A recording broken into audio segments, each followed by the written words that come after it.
अगर लड़की सुंदर है तो उसका रेप तो होगा ही होगा, और अगर आप तीर्थ यात्रा पर नहीं जा पा रहे तो किसी लड़की का रेप कर दीजिए, आपको पुण्य मिलेगा। ये मैं नहीं कह रहा हूँ, बल्कि मध्य प्रदेश के कांग्रेस विधायक फूल सिंह बरैया कह रहे हैं। आप भी सुनिए। रेप की थ्योरी ये है कि कोई भी कैसी भी दिमाग का आदमी रस्ते में जा रहा है, उसे खूबसूरत अगर लड़की दिखी, सुंदर, अति सुंदर, तो उसका ब्रेन है वो इधर वो विचलित हो सकता है, तो रेप हो सकता है।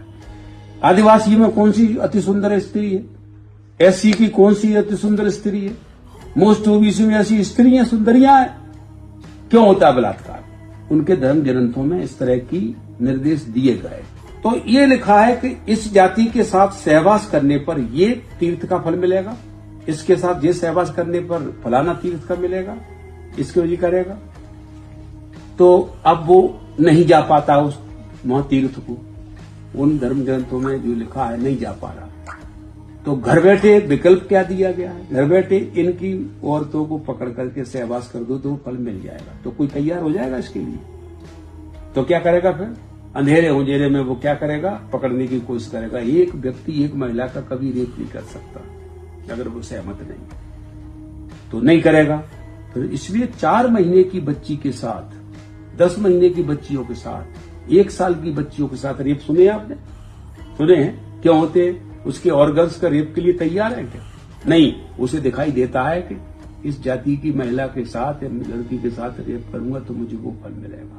विधायक जी का कहना है कि SC ST OBC की लड़कियां सुंदर नहीं होती हैं, लेकिन धर्म ग्रंथ में लिखा गया है कि इनके साथ रेप करो तो पुण्य होता है, इसी वजह से रेप होते हैं। वो ये भी कहते हैं कि 1 साल, 3 साल, 5 साल की बच्ची का प्राइवेट ऑर्गन डेवलप नहीं होता है, लेकिन रेप इसलिए होते हैं क्योंकि धर्म ग्रंथ इसका निर्देश देता है। विधायक जी के पीछे बाबा साहब अम्बेडकर की फोटो लगी है, इसके बावजूद ये जो है तो देश की महिलाओं के बारे में, SC ST OBC की लड़कियों के बारे में इतनी घिनौनी बात कह रहे हैं। कायदे से सोचिए कि इनके विधानसभा क्षेत्र में अगर किसी SC ST OBC महिला का रेप हो जाए तो ये पता है क्या सोचेंगे? ये क्या कहेंगे कि ये तो धर्म ग्रंथ इजाजत देता है, इससे पुण्य मिलता है, इस वजह से रेप हुआ। सोचिए हमारे देश के नेताओं की ये हालत है। कायदे से इस आदमी के खिलाफ SC ST एक्ट के तहत FIR दर्ज होनी चाहिए ताकि जिंदगी भर ये जेल में सड़े। और दूसरी बड़ी बात, ये कांग्रेस से विधायक है। सोनिया गांधी, प्रियंका गांधी, सुप्रिया श्रीनेता और राहुल गांधी जैसे नेताओं को आप टैग करिए और उनसे सवाल करिए कि ये आदमी तो देश और समाज में रहने लायक नहीं है, आपकी पार्टी में कैसे है? आप भर भर के इन नेताओं को, कांग्रेस के नेताओं को टैग करके सवाल पूछिए।